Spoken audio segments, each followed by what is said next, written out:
Tech day fertility అమ్మ అనే పిలుపుకు శ్రీకారం చుట్టండి. పొందండి ఉచిత మొదటి కన్సల్టేషన్, మొదటి స్కాన్. సంప్రదించండి 8880747474. ఎస్ఎల్బిసి టన్నల్ కి సంబంధించి ప్రమాదం జరిగి ఈ రోజుకి 17 రోజులు గడుస్తోంది. 16వ రోజు నిన్న కొంత అప్డేట్. ఎందుకంటే 8 మంది చిక్కుకుపోయిన తర్వాత నిన్న ఒక్కటంటే ఒక కార్మికుడి మృతదేహం అయితే లభ్యమైంది. నిజంగానే అంటే 16 రోజులుగా రెస్క్యూ ఆపరేషన్ కంటిన్యూషన్గా జరుగుతూనే ఉంది. వరల్డ్ వైడ్గా ఉన్నటువంటి అన్ని ఎక్స్పీరియన్స్ ఉన్నటువంటి వాళ్ళందరినీ కూడా తీసుకొచ్చి ఈ రెస్క్యూ ఆపరేషన్లో పూర్తిగా వాళ్ళని బయటికి టన్నల్ నుంచి బయటికి తీసుకొచ్చే కార్యక్రమం అయితే ఒకటి జరుగుతోంది. నిన్న 16వ రోజు సహాయక చర్యల్లో భాగంగా ఒకరి మృతదేహం అయితే బయటకు వచ్చింది. ఆ పేరు వచ్చేసి రాబిన్స్ ఆపరేటర్ గుర్ప్రీత్ సింగ్గా గుర్తించింది. ఈ గుర్ప్రీత్ సింగ్ ఈయనదొక special category or special place అని చెప్పొచ్చు. ఎందుకంటే గుర్ప్రీత్ సింగ్ పంజాబ్కి సంబంధించిన వాసి. ఈయన 20 ఏళ్ల నుంచి కూడా ఇట్లా టెక్నికల్ ఫీల్డ్లో ఆర్ ఇట్లా టన్నల్లో ఒక ఆపరేటర్గా అయితే పనిచేస్తున్నారు. వీళ్ళ ఫ్యామిలీతోని కూడా మనం మాట్లాడడం జరిగింది. గుర్ప్రీత్ సింగ్ ఈయనకి 2 అమ్మాయిలు ఉన్నారు. ఫ్యామిలీ అంతా కూడా పంజాబ్లోనే ఉంటుంది. అయితే వీళ్ళ చాచా అట్లాగే వీళ్ళ తమ్ముడు టన్నల్కి దగ్గరలో ఒక రూమ్లో స్టే చేస్తూ ఏం జరగచ్చు ఏంటి అనేది కూడా పూర్తిగా కనుక్కునే ప్రయత్నం అయితే చేస్తున్న సిచ్యువేషన్ అయితే మనకైతే కనిపించింది.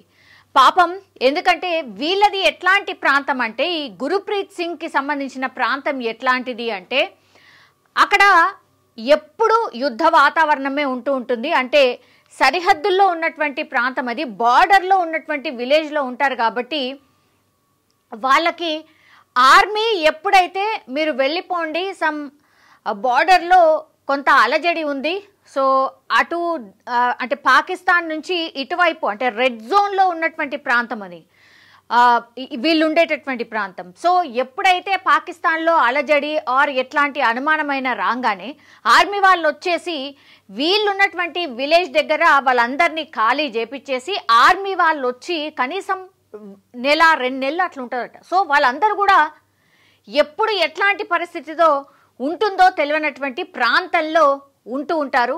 అందుకనే పాపం వాళ్ళ ఫ్యామిలీ అంతా కూడా ఈ గుర్ప్రీత్ సింగ్ మీదే డిపెండ్ అయి ఉంటుంది. ఈ గుర్ప్రీత్ సింగ్ ఎవరైతే టన్నల్లో ఇదే టన్నల్లో ఈ మెషిన్నే ఆపరేట్ చేస్తూ ఉంటాడు గుర్ప్రీత్ సింగ్. సో ఇది TBM మెషిన్. ఈయనకు చాలా ఎక్స్పీరియన్స్ ఉంది. ఒక 15 నుంచి 20 ఏళ్ల నుంచి ఎక్స్పీరియన్స్ ఉంది. సో అట్లాంటిది ఈ ఇన్సిడెంట్ అనుకోకుండా జరగడం, అందులో ఆయన చనిపోవడం అయితే జరిగింది. దానికి సంబంధించిన అప్డేటే ఇది. ఆయన స్వస్థలం వచ్చి పంజాబ్లోని చీమా కలాన్, కేరళ నుంచి తెప్పించిన క్యాడవర్ డాగ్స్, ఏవైతే డాగ్స్ ఉండనో ఆ డాగ్సే గుర్తించినాయి. ఎక్కడైతే ఈ మృతదేహాలు ఇవే డాగ్స్ అనమాట, ఎక్కడున్నాయి ఈ బాడీస్ అన్ని ఎక్కడున్నాయని ఈ డాగ్సే గుర్తించినాయి. సో ఫస్ట్ గుర్ప్రీత్ మృతదేహం అయితే వీళ్ళకు దొరికింది. నిన్న అంటే శనివారం రాత్రి సహాయక బృందాలు వాళ్ళు రెస్క్యూ చేస్తూ ఉంటే చేయి కనిపించింది గుర్ప్రీత్ది. ఆ తర్వాత కాంక్రీట్ మాదిరిగా గట్టిపడ్డ మట్టిలోంచి దెబ్బ తినకుండా మృతదేహాన్ని తీసేందుకు సహాయక బృందాలు సుమారు 12 గంటల పాటు వీళ్ళు శ్రమించిందట. మృతదేహం నిలువున ఉన్నట్టు గుర్తించి 12 అడుగుల మేర తవ్వకాలు జరిపారు. TBMకు చెందిన వ్యర్థాలను సైతం తొలగించి 7 లేయర్ల మేర వాటన్నిటిని తొలగించాక గుర్ప్రీత్ సింగ్ మృతదేహం లభ్యమైంది. ఆదివారం సాయంత్రం 4 గంటలకు అంటే శనివారం సాయంత్రం ఆయన చెయ్యి కనిపిస్తే అక్కడ తవ్వుకుంటూ వెళ్తే ఆ రెస్క్యూ ఆపరేషన్ చేస్తే 12 గంటల తర్వాత గుర్ప్రీత్ సింగ్ మృతదేహం సాయంత్రం 4 గంటలకు అట్లా కనిపించింది. ఆ తర్వాత 6 గంటలకు టన్నల్ నుంచి బయటికి తీసుకొచ్చారు. పోస్ట్ మార్టం నిమిత్తం అంబులెన్స్లో తరలించడం జరిగింది. నాగర్ కర్నూలుకి తీసుకువెళ్లారు. సోమవారం నుంచి గాలింపును చాలా తీవ్రతరం చేసిండ్రు. ఎట్లా GPR రాడర్స్ కావచ్చు, ఆక్వా ఐ యంత్రాలు కావచ్చు, స్నిఫర్ డాగ్స్ కావచ్చు, కేరళ నుంచి తెప్పించిన క్యాడవర్ డాగ్స్ని కూడా వినియోగించిండ్రు ఈ రెస్క్యూ ఆపరేషన్లో. సో గల్లంతైన వారి కోసం ఇంకా కూడా గాలింపు చర్యలు చేపడుతున్నారు. 8 మందిలో కేవలం ఒక్కరి మాత్రమే జాడ తెలిసింది, అది గుర్ప్రీత్ సింగ్. ఇంకా 7గురి జాడ అసలు తెలియనటువంటి సిచ్యువేషన్. కాబట్టి గురువారం రంగంలోకి దిగారు క్యాడవర్ డాగ్స్. 2 ప్రాంతాలను గుర్తించాయి. వాళ్ళు D1 అండ్ D2 అని వాటిని కోడ్ చేసుకొని ఇప్పుడు D2 ప్రాంతంలో ఈ శునకాలు ఎక్కడైతే D1 D2 ఉండొచ్చు అని అజ్యూమ్ చేసినాయో D2 ప్రాంతాల్లో తవ్వడం స్టార్ట్ చేశారు. అప్పుడు గుర్ప్రీత్ సింగ్ బయటపడ్డాడు. సో ఇంకా అక్కడ బాడీస్ ఉండుంటాయి. సో వాటిని కూడా తీసే ప్రయత్నం అయితే చాలా సీరియస్గా జరుగుతోంది. సింగరేణి, రాట్ మైనర్స్, చెరువు ప్రాంతాల్లో తవ్వకాలు జరుపుతున్నారు. శనివారం రాత్రి ఓ చేయి ఉన్నట్టు NDRF అసిస్టెంట్ కమాండెంట్ హరీష్ గుర్తించిండు. తవ్వకాలు అక్కడే జరిపిండ్రు. సో ఈ ప్రాంతం టన్నెల్లో 13.8 కిలోమీటర్ల ప్రాంతంలో వీళ్ళని గుర్తించిండ్రు. TBMకు 50 మీటర్ల దూరంలో ఉన్నట్టు గుర్ప్రీత్ బాడీ గుర్తించిండ్రు. క్యాడవర్ డాగ్స్ గుర్తించిన మరో ప్రాంతం TBMకు 16 మీటర్ల దూరంలో ఉంది. శునకాలు మరో 2 ప్రాంతాలను కూడా గుర్తించాయి. ఈ 3 చోట్ల తవ్వకాలు ఇంకా కూడా కొనసాగుతున్నాయి చాలా సీరియస్గా.